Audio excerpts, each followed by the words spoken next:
السلام علیکم ورحمۃ اللہ وبرکاتہ۔ آج ہم بات کریں گے سید سراجی خاندان کی۔ ان کو سراجی کیوں کہا جاتا ہے اور سراجی کہنے کی کیا وجہ ہوئی تھی؟ یہ بات ہے اس دور کی جب عباسی حکومت تھی۔ عباسی خلیفہ مامون الرشید جب اس کی حکومت آئی تو اس نے سید سادات اہل بیت کی خاندان پر ظلم کرنا شروع کر دیا اور اہل بیت پر سختی کرنے کی وجہ سے ان کے خاندان کے ایک بزرگ حضرت سید حاسم عقیل رحمۃ اللہ علیہ جزیرہ عرب سے ہجرت کر کے ایران کے ایک مشہور شہر سراج میں آ کر رہنے لگے۔ ایران کا یہ شہر سراج اس وجہ سے مشہور تھا کہ وہاں پہ بہت ہی زیادہ مقابلے ہوتے تھے اور اس کے اندر خوبصورت اور خوشبودار پھولوں کی وجہ سے، اور ایک وجہ یہ بھی تھی کہ وہاں پہ شاعری کا مقابلہ زیادہ ہوتا تھا۔ شاعری کا بہت ہی بڑا کیندر وہاں پر ہونے کی وجہ سے وہ پوری دنیا میں مشہور تھا، اور اسی شہر میں حضرت حاسم عقیل رحمۃ اللہ علیہ کی پشت میں سے یعنی ان کی نسل میں سے ایک بہت ہی بڑے مہان اور بزرگ شاعر گزرے جن کا نام حضرت حافظ سراجی رحمۃ اللہ علیہ لکھا گیا ہے۔ حضرت عقیل سراجی رحمۃ اللہ علیہ کی 11ویں پشت میں سے حضرت سید محمد ثانی ہوئے، یعنی اسلام کی تبلیغ کے لیے ہند جانے کی ان کو بشارت ہوئی۔ بشارت ہونے کے بعد حضرت محمد ثانی رحمۃ اللہ علیہ اپنے بیٹے حضرت سید احمد رحمۃ اللہ علیہ کو لے کر اپکھنڈ ہند کے سندھ علاقے میں نگر ٹھٹھا شہر میں آ کے رہنے لگے۔ حضرت میرا محمد ثانی رحمۃ اللہ علیہ جب سندھ میں آئے تو عیسوی سن 786 اور ہجری سن 1366 میں آپ کی تشریف آوری ہوئی۔ اس وقت سندھ میں سما خاندان کی حکومت تھی اور سما خاندان میں سے سما جام صحاء الدین بن تماچی نے نگر ٹھٹھا شہر میں اس کی حکومت تھی۔ سندھ میں حضرت میرا محمد سراجی ثانی رحمۃ اللہ علیہ جب آئے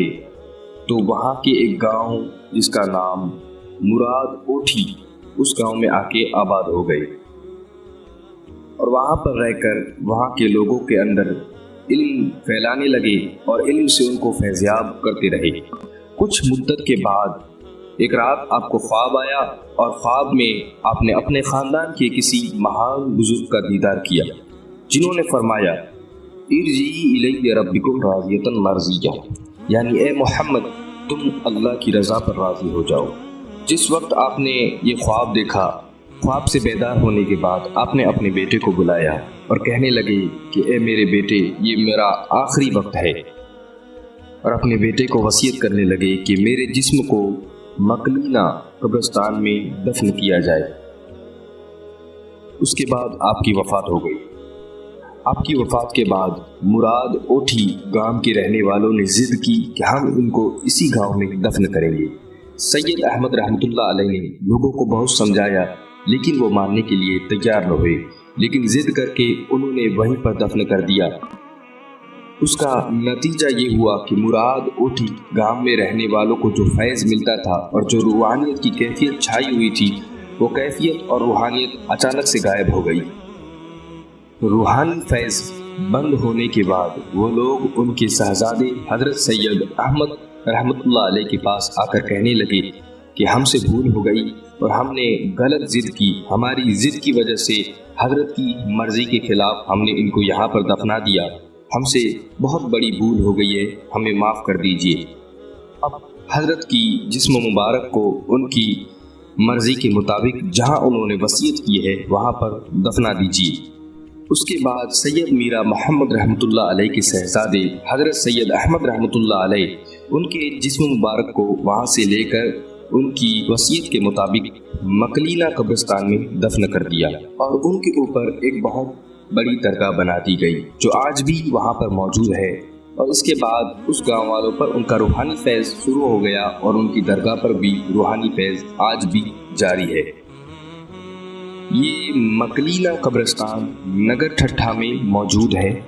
اور ان کے والد کے انتقال کے بعد سید احمد رحمۃ اللہ علیہ بھی نگر ٹھٹھا میں رہنے لگے۔ سید احمد رحمۃ اللہ علیہ جو وہاں پر رہنے لگے، ان کے آج بھی کچھ پشتیں ساموئی محلے میں رہتی ہے اور کچھ پشتیں وہاں سے ہجرت کر گئی، اور سندھ سے ہجرت کرنے کے بعد کچھ کچھ میں آئے،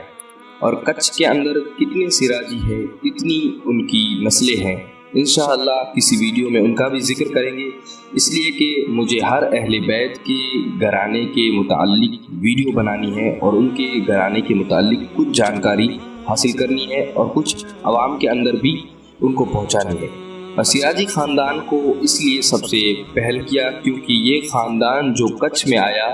وہ بہت ہی کم لوگ آئے، جو آج بھی ان کے 4 گھرانے آج مشہور ہے۔ اور دوسری وجہ ان کا تذکرہ کرنے کی وجہ یہ بھی ہے کہ ان کی ہر پشت کے اندر یعنی ہر پیڑھی کے اندر ولی ہوئے ہیں، تو انشاءاللہ ان ولیوں کی زندگی اور ان ولیوں کی تاریخ بھی ہم کو پڑھنے کا موقع ملے گا اور آپ کو سننے کا موقع ملے گا۔ انشاءاللہ ملتے ہیں اگلی ویڈیو میں۔